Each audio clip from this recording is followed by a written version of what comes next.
रतनपुर में माघी पूर्णिमा और आदिवासी विकास मेले का आयोजन किया गया है, जहां भारी अव्यवस्था देखी जा रही है। पहले ही दिन से ही अव्यवस्थाओं का आलम छाया हुआ है।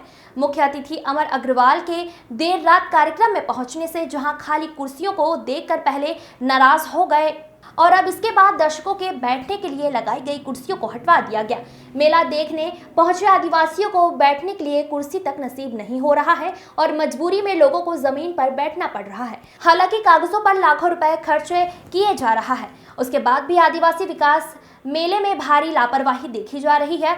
दूर दूर से मेला देखने आए ग्रामीणों ने बताया कि मेला स्थल में बैठने के लिए भी कुर्सियों की व्यवस्था नहीं की गई है, जबकि स्थानीय नेताओं के परिजनों के लिए कुर्सियां लगाई गई थी। दूसरी ओर रतनपुर नगरपालिका द्वारा लाखों का टेंडर जारी किया गया है, जिसमें टेंट लाइट और बैठक के लिए गद्दे और कुर्सियों की व्यवस्था करने को कहा गया था। उसके बावजूद इसके आदिवासी विकास मेला अव्यवस्था की भेंट चढ़ गया है।